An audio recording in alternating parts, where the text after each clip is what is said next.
Happy Thursday, my darling pop culture junkies. Guess what? It's another week. It's another Pop Culture Mondays on Thursdays. And it's me, Brooke, as always. Pop Culture Mondays on Thursdays. For those of you watching, thank you for tuning into the YouTube channel, which we're having so much fun doing. I honestly didn't know I was going to have this much fun. You guys would die if you saw me like 8 minutes before we start recording. I am scrambling and setting up my studio. Now, granted, it's a home office studio. I don't have multiple cameras. That's something we'll work towards. So you can get angle from here, an angle from there, all of those things. But I literally set up the studio myself with the help of Potato and a little bit of ChatGPT and a lot of Ethan, my producer, who's back in New York. So it's hilarious. And then I sit down and I'm like, what am I going to talk about? We are in the time machine as always. It's Monday evening that I am recording this. Perfect note to just always add. So much stuff could happen between now and Thursday, but it is what it is. We're going to talk about what has gone on this past week. I did talk a little bit about politics or political figures, I should say, in this week's podcast, or this week's newsletter, and now the podcast, which I don't normally like to do. JD Vance is just a memeable guy. There's just no two ways around it. He had the memeable face. He's got a memeable look. He's done memeable things. And the latest with obviously Charlie Kirk's widow, Erika Kirk. We're going to get into it. We're going to get into some fun stuff before we get into like the demonic stuff, because I think of that as like demonic darkness. But oh my gosh, so many things continue to happen in the pop culture world. And some of it is stuff that we all are sort of watching and partaking in and having our own experiences in. And I didn't write about it in this week's newsletter, but the New York City Marathon. I got to admit something. I honestly am a terrible New Yorker. I'm a terrible like joiner. I am not a group activity kind of girl. And I regret this. And I will vow to be different in my moving forward in life. But I've lived in New York almost my whole life. I've never gone to the New York City Marathon. I've never gone to a marathon, but I've never, like, it's been out my door, and I seemingly have a huge amount of friends. Pretty much everyone I know thinks of New York City Marathon weekend as the greatest weekend in all of New York. And they are there. And it's not like this year was the first year. This has been ongoing long before Instagram or social media. My friends were there holding up placards, rooting for their friends, strangers, whatnot. It's like a very New York City thing. And people like running are very motivated by seeing their friends and family, strangers rooting them on. Like I'm a bad person, I think, because I never have found it appealing. I never had any desire to do it, didn't understand it. And this year, I don't know if it's my elderly years. I've just become more human in my thinking. But I get it now. And I didn't just feel FOMO. I felt like shame. I felt true shame that I'm watching some of the people I hold dearest in my heart talking about, this is my favorite weekend. Here we are again. And I've followed their journeys over the years with sort of disdain or ignorance, really. But now I get it. Maybe it's because, oh God, this is so selfish and narcissistic. I think it's maybe because I started running this year. So I understand. I still could not comprehend running a marathon. I'm going to move this mic closer to me. I could not comprehend running a marathon. I honestly can't. I ran a 3K. I can't even believe I'm saying this. I ran a 3K recently. And when I say ran it, it was on my treadmill with like my iFit instructors. And I couldn't walk for like 2 days. I had to use my blankets and my sheets to get up in bed. Like in the morning, I was like, "Rrr." Yeah. So 26 miles. I mean, so I now, because I can understand, and not like I didn't know how hard it was. That's like why I didn't run. It just didn't seem appealing, but I'm definitely going to check out a marathon, whether it's the LA Marathon, which is also runs right by my house, to the New York City Marathon, which is the largest and most historic marathon in the world. And I didn't include it in the newsletter, honestly, because I was like, I don't even know how to articulate my shame. But there's some beautiful, beautiful moments, and people come together. People support each other. It is one of New York City's greatest moments, I think. It's like everything falls by the wayside. It doesn't matter what your politics are. It doesn't matter what your life choices are, what your socioeconomic status is. It doesn't matter what sex you are. It doesn't matter what skill set as a runner you are. People are there. They help each other. They give each other literally shoes off of their feet. We've seen that. So I don't know. I have had an epiphany after 51 years, and I feel very like wholesome now watching some of these videos. But the last runner to come in after tackling this marathon was this guy who is on these prosthetic legs, those blades, but not like a trained Olympian. You can see he's struggling at the very end, struggling. I can't imagine my able-bodied walking 26 miles, even like at a regular pace, let alone a brisk pace, let alone running it, to now you add not one prosthetic, but two prosthetic legs. So just take a look at a couple of these videos of this. Hero is not even a word that is applicable here, because it doesn't even really get to the core of what this guy is all about.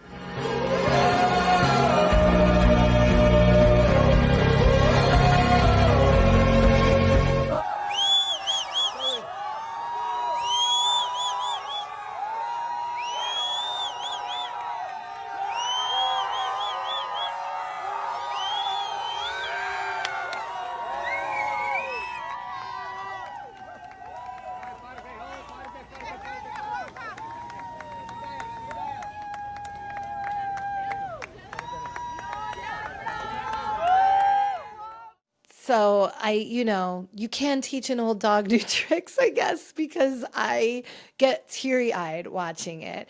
We also saw some of our favorite influencers. Victoria Paris, for those of you who followed me closely over the years, she's an influencer creator that I have been following since the very early days of TikTok, and since I started on TikTok. When I first started following her, she was living in this teeny tiny apartment in New York City. She had a room in this teeny tiny apartment.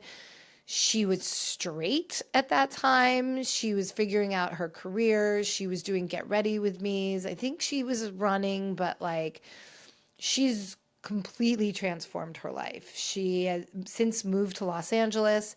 She came out as bisexual, but now is married to a woman. She became an extreme athlete. She's also very much an entrepreneur, creates jewelry, travels, takes us on her road trips, takes us to like Copenhagen and all these amazing places. She does these different marathons as well.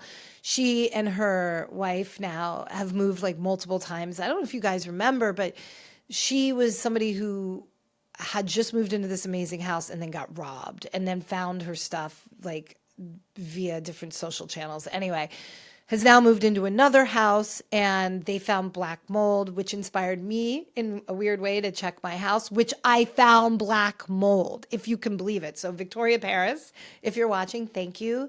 I have air filters from Wellis Air all over my house. Thank you so much. I'll put a link to the Wellis Air. It's not even air filters. They're like air cleaning systems all throughout my house. They're incredible, as well as molecule air filters. Like I'm doing it, but that's all thanks to Victoria Paris. Anyway, long way of saying she ran the New York City Marathon, and her TikTok, give me a minute, watch it, because she takes us through every mile. Mile 1. Mile 1, baby. Mile 2. Mile 3. Mile 4. Mile 5. Mile 6. Mile 10. Mile 16. Yeah! Mile 25. Let's finish. I see the finish line. We're doing it. We're doing it. We're doing it. Girl isn't breaking a sweat. If I, like, after mile 2, I'd be like, I'm on mile 2. I'm on mile 2. She's like, mile 20, mile 21, mile 24. Like, I don't know how these people do it. It's insane. I understand adrenaline. I get from her perspective how important it is. Like, I know when I'm going to see my wife. I know when I'm going to see friends. And then there are fans along the way who have poster boards, and I don't know. But some of my favorite signs, like we've highlighted, showcased some fun billboards or whatever you call the posters that people carry at like the No Kings March, and nothing disappointed at the New York City Marathon. So for those of you not watching that are listening, we're doing a carousel, if you will, of fun signs from the New York City Marathon. So I don't know. I would love to say I'm going to train for a marathon one day, but I want to now, I think the best I can do is put this stake in the ground that I am going to root for people at a marathon at some point in the next 12 months. That's my goal. That is my goal. We made the main story. Why do I say we? I say we like I'm Brooke, formerly known as Prince. I am not a royal we. I must say I made the main story this week about baseball, because I really think sometimes World Series or Super Bowls are always a thing, but there's just something about some sports moments that are more captivating than others. And this particular World Series between the LA Dodgers and the Toronto Blue Jays, it just seemed different. It seemed to sort of take on a life of its own. It crossed over into culture, not just people who cover and love and watch baseball. So like last year, even though the LA Dodgers won and I live in LA, it was sort of, in my background. I knew it was happening, but I didn't watch one game. I wasn't looking at scores. I wasn't following TikToks. This year, entirely different story. I'm not saying it's all to do with the Japanese guys, but I think it's a lot to do with the Japanese guys. Like, and I'm going to butcher everyone's names. I think it's Yamamoto and Ohtani. And there's another one. I'm so bad. I don't know anybody else's names on the baseball team. So let me be clear. This is not a sports podcast. I'm terrible. I don't remember my friends' names. I don't. I mix up my friend Caroline and Carolyn all the time. I have to like play jujitsu in my head when I'm introducing people. So let me be clear. The fact that I can remember Ohtani's last name is crazy to me. But that's because I've become like a full-on Japanese freak out obsessive. Every day I wake up like, when am I getting back to Japan? So that's on me. But I really do think from my own personal experience being in Japan and seeing how obsessive they are with baseball, like it's another story. It's unbelievable. And then I read up on like Ohtani and others, and they're called baseball boys. Like they are created in a vacuum, really. Like that is, once they have family. His dad was like an amateur baseball player. He sort of showcased that he had a talent early on for baseball, and then he's just like, that's it, nothing else. He was created to be a baseball star, but he is a phenomenon. Like he's of a different, like their work ethics, their entire personas are very different from American boys. Let's just look at, for example, before I get into like more of why I think baseball is having a moment, clearly, look at Yamamoto after pitching, I believe, like a full game, maybe 2 in a row, like a whole game, like not a few innings, like the whole game. They win. People go back, leave the dugout, go back to the locker room. Look what he's doing.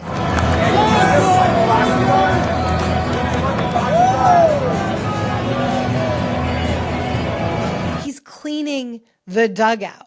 He's cleaning the dugout. Now, that's a very Japanese thing. There is no garbage in Japan. It is considered not just gauche, but I think like bad luck. Like picking up garbage is like you're taking in somebody's luck. If you leave garbage, you're leaving your luck. So there is symbolism to it, but I'm sorry, like no boys that we know in America are cleaning up. They're like, get me out, get me a beer, get me a shower, whatever. So I'm very impressed with that. But there's just the games themselves were incredible. They were incredibly matched teams. The Blue Jays were amazing. The fans on both sides were amazing.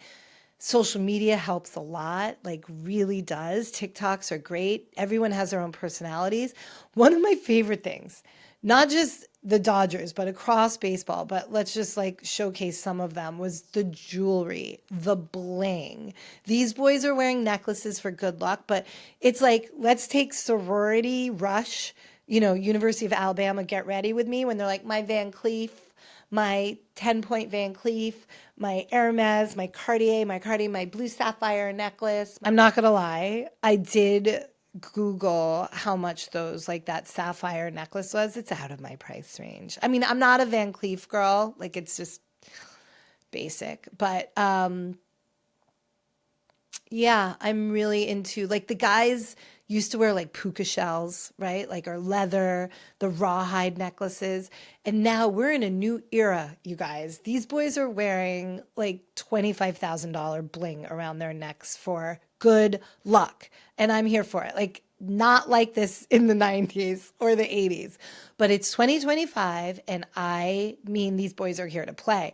But it's just fun. Like everybody was watching these games. Like you could hear it throughout Los Angeles, even before they won and the fireworks started going off. Just you could hear people screaming at their televisions. It just was a really amazing thing that brought people together. And to have the New York City Marathon right after, you like had these big sports moments that are just reminding us that we're community, reminding us that like we, regardless of what's going on in the world, like we live here, we're having fun, we have teams we root for, everybody gave it their best. Like, I don't know.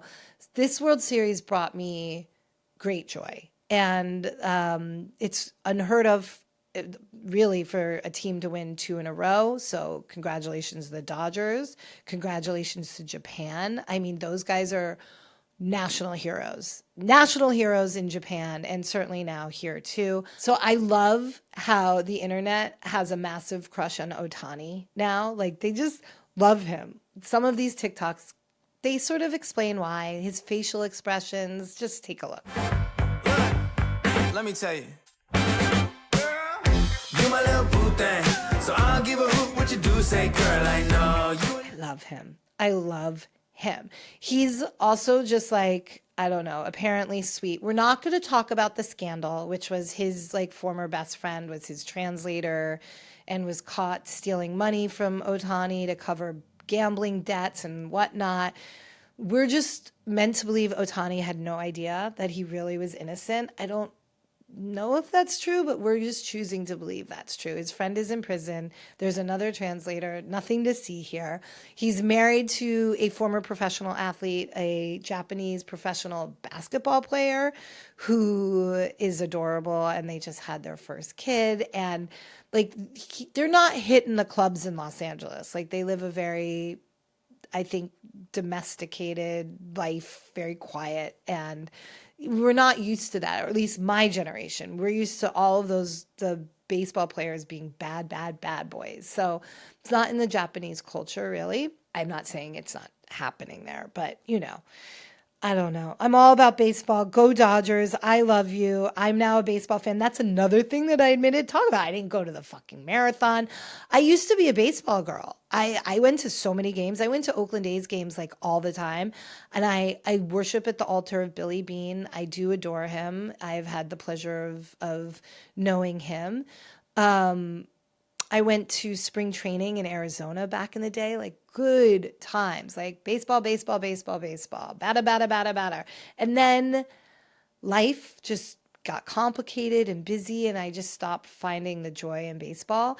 And then I became one of these, like, I can't believe it, but you guys can relate. I'm like, oh yeah, a game would be fun, but like the traffic and the parking and the getting home, and it's just such a nuisance. I can just like order in and watch it on TV. I mean, this is my mindset. And then like, do I really need to watch it on TV? I can just watch the highlights, or I see something that comes up on social media. I hate myself. So another thing I'm doing for 2026, I am going to see more baseball. I am going. And I actually really wanted to see baseball in Japan, but truthfully, it was just too hot. It was too hot to comprehend sitting at a baseball stadium. It was not something I could do. But Ohtani core, that's bringing me back. That's bringing me back. And listen, even the staunchest New Yorkers, for example, they can't deny this. This is a moment in baseball we've never seen. Asking for a friend here. Is Shohei Ohtani the greatest baseball player to just ever exist and possibly ever exist in the future? 3 home runs to go with this pitching. What the fuck is this guy on? And then lastly on this subject, I love this creator who's he brings Babe Ruth back from the dead to explain Ohtani. Where am I? Who are you? It's not important. Are you Babe Ruth? Well, yeah, I'm Babe Ruth, but I traveled back in time. To watch the greatest do it? No. To give you a warning. A warning? About what? He's coming. Who's coming? Am I in trouble? No. But someone better than you is coming. Better than Babe Ruth? Get out of here with that. He hits home runs like nobody I've ever seen. I hit home runs too. And I pitch. So does he. Well, I throw 90 miles an hour. He throws 100. Well, I can hit the ball 350 feet. He hits it 450. Well, I can perform in the playoffs. He threw 10 strikeouts and hit 3 home runs. What? I can do that in a postseason? In the same game. Well, he can't run like me. He had 50 home runs and 50 stolen bases. Well, I'll give him that. That's not a bad couple of years. In the same season. Is he a cyborg? We honestly don't even know at this point. Could you imagine? Babe Ruth is like, wait, I'm sorry, what? And also like, he's Japanese. Like, what? Okay, moving on. I mean, we can't make assumptions, but I think we can make assumptions. That's the way I'm going to go. So moving into other territory. I also don't really love the royal family situation stuff here. I don't really care, but the Andrew, formerly known as Prince, like this meme, it's good. I mean, the memes are good. It's shocking, and it frankly should have happened probably a long time ago. No.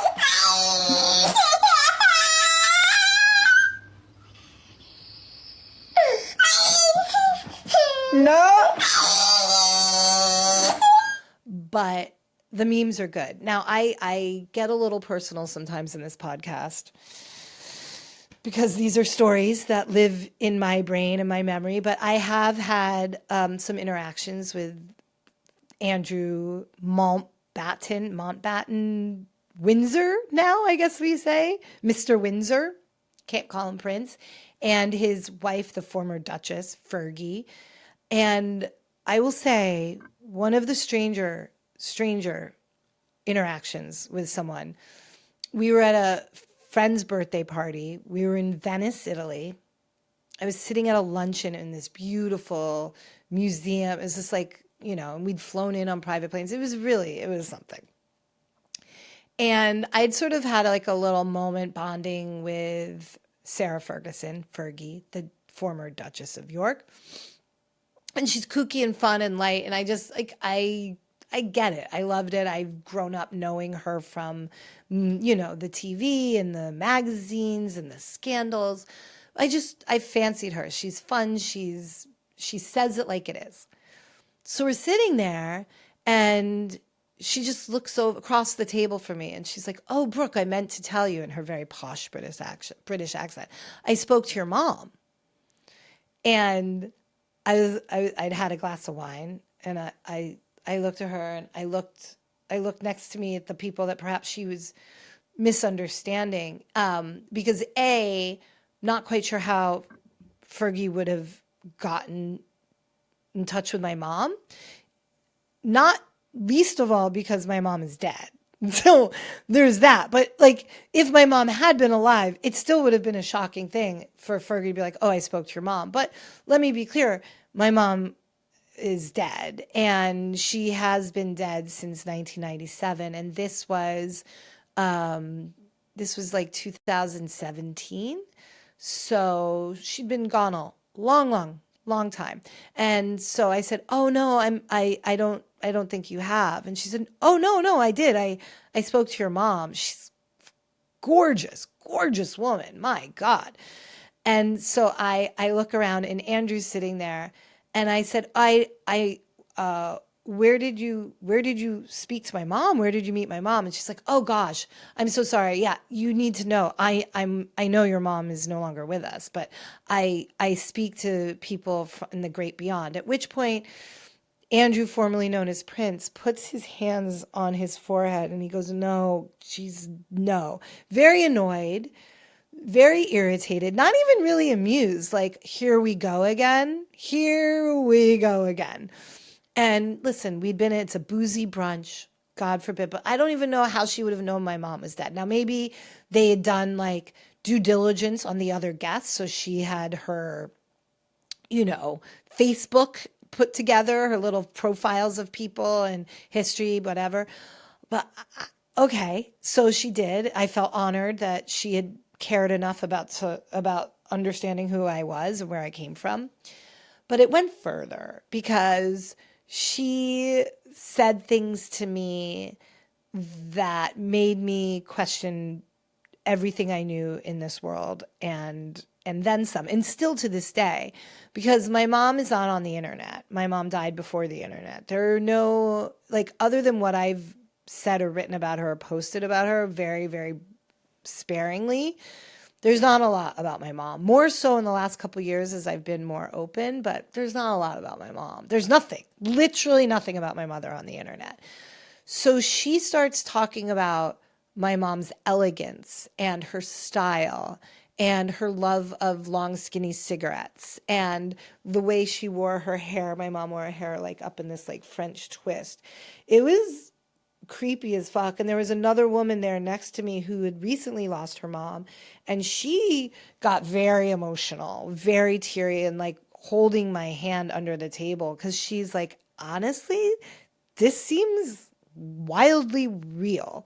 So I have no idea. I'm not a mystic. I don't have conversations with my parents from the great beyond, but I'm not a believer, but I never would have pegged Fergie as the one who is the great connector between my dead mom and myself over wine in Venice, California, Venice, Italy, talking to the now former Duchess about my mom, and my mom being like, if that was real, what my mom must have been thinking, like, what? The last time I saw my daughter, she was like literally a disaster zone, and we didn't think she was ever going to get beyond living with her parents. So here I was having quite the moment. But the Prince Andrew, formerly known as Prince Andrew memes, because it turns out he is clearly a bad guy. And the thing about Fergie and Andrew is, like, at least Fergie, her demise has always been greed. It's just always been. Maybe Andrew was raised to believe that he was untouchable. I also think there's got to be some mindset to be a spare, right? Like, we've seen it with Harry, we've seen it with others, like the mindset of you're just considered a spare. I just think that it's got to be psychologically damning to these kids, not to give this as an excuse. What he did was abhorrent and disgusting, and the man is a liar and all of that. But what her sort of, she probably loves him unconditionally, sees nothing but good in him, but also she loves the access to money. That's why she kept getting herself in trouble, like doing deals that got filmed where she was doing under the table deals with nefarious sorts. the toe sucking incident with a well off guy. Like, it's just bad decisions when your goal is money. It's never good. So, Prince Andrew, RIP, you're alive, but you are no longer in the royal world. I don't know what your life looks like. I think you're going to be sitting at home ordering a lot of things on Amazon. And then we had Halloween. There's some poor taste, some poor decisions. There always is. Every year, there's always a bad decision. We had Winnie Harlow dressed up like Whitney Houston, but that should have been fine, except she chose like Whitney Houston at her worst. When Whitney Houston like did a public, it was sort of her coming out after we knew she was struggling with drugs and mental health issues, and she was clearly cracked out, and it was a very famous moment where she was just like, ah, and Winnie Harlow, the model, captured it beautifully, I will say, like chef's kiss. But my mother would say, NOKD, not our kind, darling.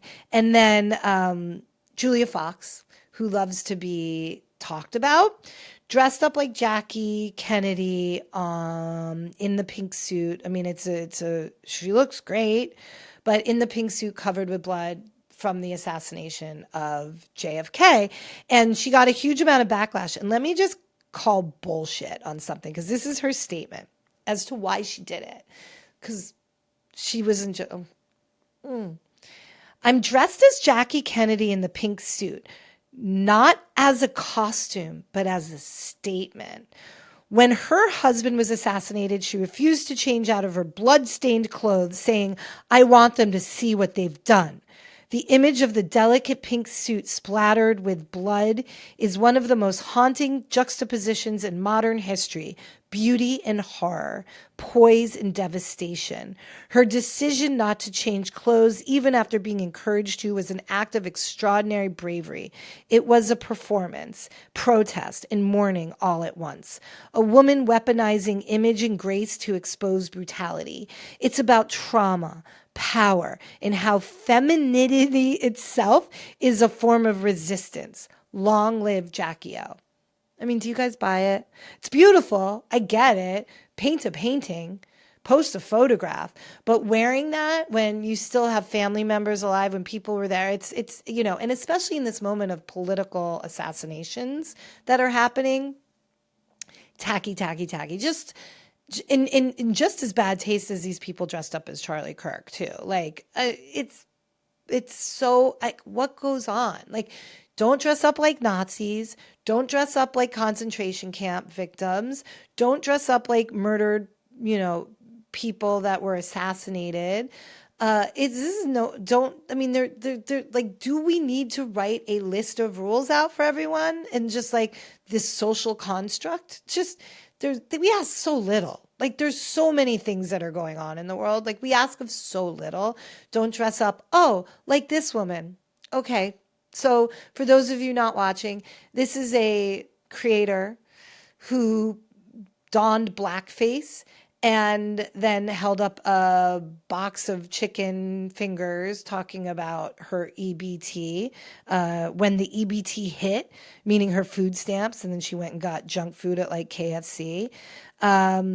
This woman whose bio, she goes by the name of Brittany Venti, and she has fried chicken and watermelon emojis. She's a white woman. And then her profile on Twitter says, a formerly black woman doing reels. Like, she sounds like a real class act, right up there with Megyn Kelly. So, yeah. And I could go on. We had a few trends. There was a trend. I do like this one. There's a trend that started off as I hate gay Halloween. And then showing why, because they're doing like a really, really subculture costume. And then that morphed into I hate San Francisco Halloween. But here's one. These are some tweets. I hate gay Halloween.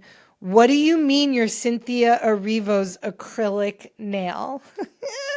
And somebody literally dressed up as an acrylic nail of Cynthia Erivo's.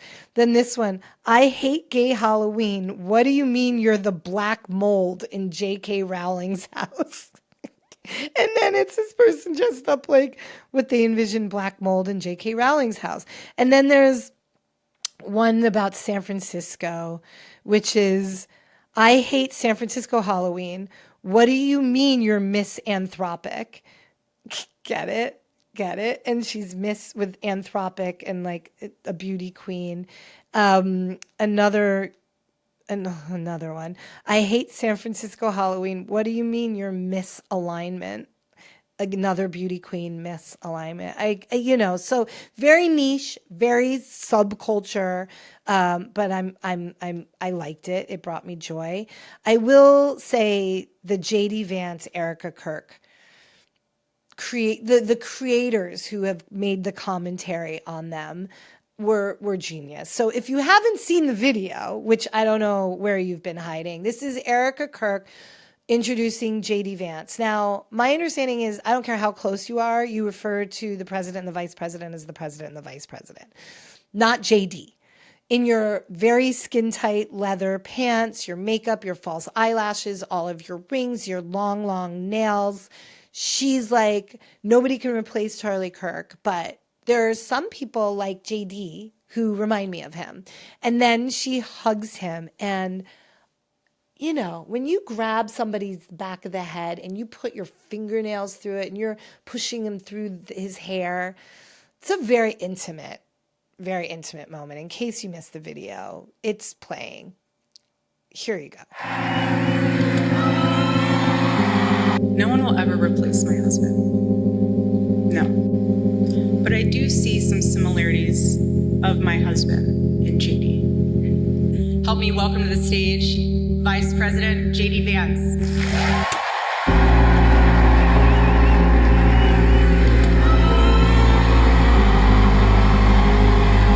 But it's the creators who I think have done the greatest job in explaining their humor or amusement. So this woman is now playing it from Usha Vance's, JD Vance's long-suffering wife, who he recently said, who's Hindi, wished that she were Christian, wished that she just woke up and was like, I want to be Christian for you one day, like today, I'm going to change, let's baptize me. This woman is playing Usha, the long-suffering wife, in a couple of different skits. How long have you known? A month or so. Eliza, you should have told me. I wrote to the general a month ago. No. I begged him to send you home. You should have told me. I'm not sorry. No, he's mine.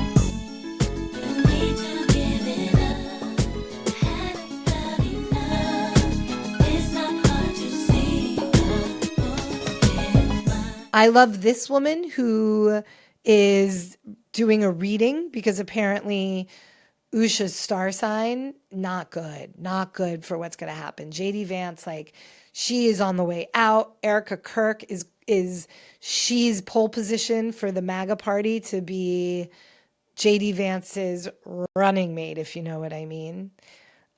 This woman, she is like a psychic in some ways, and she is not having it. Usha, you're in trouble. This is not looking good for you. This has always looked awful on you. This is your chart, okay? You have a Cancer rising. That means that the moon is of utmost importance in your chart, specifically because it rules your ascendant, meaning it steers the direction of your life. If anything comes along that is a major, massive transit, meaning lasts for a long time and is by a slow-moving planet, if anything comes along and connects to your moon, transits your moon, it signals a moment where your life's direction will most likely, something will be shifted for you, depending on that planet's nature. Usha, your moon is at 28 degrees of Scorpio. Usha, Uranus just stationed retrograde and is moving back into Taurus, and it's going to spend all of November, all of December, January, February, March, and April in an opposition to your moon. What does Uranus do? It brings change, it brings upheaval, it brings awakenings. Usha, this Antichrist that you married has a Leo ascendant, a late Leo ascendant. Guess what Uranus is doing to this man's late Leo ascendant? Well, as it opposes your moon and changes something major about the ways in which you're moving and your life's direction, it is squaring his ascendant from his 10th house of public standing and career. Up here, you can't see it. That means there's a big change for him personally and how he lets us see him. Also, I just want to say, you married a man with a Leo ascendant, first of all, with Venus, the planet of love me, love me, love me, on said ascendant. This man needs constant attention, okay? Sorry, this Satan needs constant attention. Usha, this is your chance for liberation. This is your sign to get out now. I loathe your life choices, but I believe that this is an invitation for you to wake up, do something completely different, do better, and look, we're all waiting for you. You can come on over to this side anytime you want. We believe that you should have human rights, even if we disagree with your decisions, your major, major life decisions. I studied healthonomics. You might want to call me a healthorologist because I know healthoristical behavior when I see it. So I'm going to close out with one more TikTok that I think is great. Understand that if my husband hugged anyone like this, other than me, it'd be the last hug he ever gave. Listen, here's the thing. I'm not the jealous type. I know that sounds ironic, but I think it's flattering when people hit on my husband and flirt with him. Because I'm like, yeah, I think he's fine too. I get it. But this shit, that hug is intimate, right? That's a Nicholas Sparks kind of hug right there. That's a book talk type of hug. The way that he has his arms around her waist, her hand in his hair, the way he's looking at her, my God. This guy tells it like it is. Like, if your man or your woman were touching somebody like that, it would be unacceptable. So thoughts and prayers, Usha. I don't know. I'm really waiting for your sit-down interview when all is said and done. Leave that man. Leave that man. Take your children. Leave that man. You can leave him the sofa, but leave that man. We got you. We will welcome you back into the world of humanity. I don't care if you're a Republican or a Democrat. Just leave your man. Come back to us. We will protect you. Let them go do their raunchy, nasty thing. They're nasty. I love that Tiffany Haddish. You know what I'm talking about. Okay, and then I'm going to close out, my darlings. Have you seen this mugshot? This mugshot went viral. Everybody's like, this is one of the suspects in the Louvre. It is not real. I mean, he is a real person. This woman claims that she dated him. So, let's talk about her for a second. The other mugshot that went viral was of this guy. And also, this guy is an actor named Chase Crawford who played Nate Archibald on Gossip Girl. He's also in the superhero gone wrong show, The Boys, I think. This was a mugshot of his years ago. I think he was still on Gossip Girl. He'd gotten busted with marijuana. Let's be serious. Let's just get serious, internet. These were not the suspects in the Louvre, though the internet was thirsty for them. Take a look. The mugshot of the Louvre robber. Please tell me, honestly, someone please tell me that is like just like fake news on the internet, like some sort of AI picture, because what? I anticipated them being hot, but like that looks like an actor who would be hired to play in the adaptation of this story. I can't. Someone take my phone away. I have nothing respectful to say. And then back to the woman I referenced who claims that she dated him. Let's close out with her because she's my favorite. Arrests have been made in the theft that occurred at the Louvre. We're not doing this. I need the internet to be serious for 1 single second, or like we're taking it away, time out for everyone involved. Everyone. I do not mean to call this lady out, I'm sorry, but like, please. Okay, number one, the guy on the right is Chase Crawford. The Nate Archibald. Show some respect. Separately, the guy on the left is my high school ex-boyfriend. Look at these little New York City monster children. He did not steal from the Louvre. That is from like 2009, I think. And that mugshot is probably from the like most Florida arrest of all time. So please, please, please do not believe this, okay? Like we're literally it's so cooked. We can't be trusted to have any information in our hands, huh? All right. So this week I did post where you could donate to Jamaica.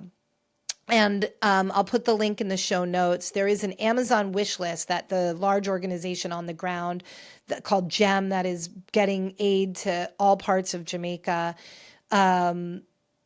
They have an Amazon wish list, things like hammers, batteries, seeds for planting, generators. There's so many things that you can buy. But if you give me another few days later this week and next week, I'll be posting all of my socials, different ways that you can donate. So if you have a company, for example, that makes clothes or products or I don't know, pharmaceuticals, we'll be able to get you to help them because Jamaica is not doing okay. I know that it's not as much in the news anymore. The island is decimated. So I want to close out with you guys being able to see this video that shows the devastation that has hit Jamaica, which is a home away from home. So with that, I want to say thank you. I want to say thank you to Live Nation for letting this podcast be, and just take a look at what is happening in Jamaica. And if there's anything that you guys can do, let me know, and you can reach out to me with any questions. It's tough to find the words to describe the level of devastation, destruction, and loss that we're seeing here. And perhaps it's best to just look at the visuals, which yes are overwhelming, but really tell the story of several communities, not just towns like this one, Black River, where we are, but we go mile after mile after mile along the southwest coast of this country, and you see communities that are simply decimated, wiped away.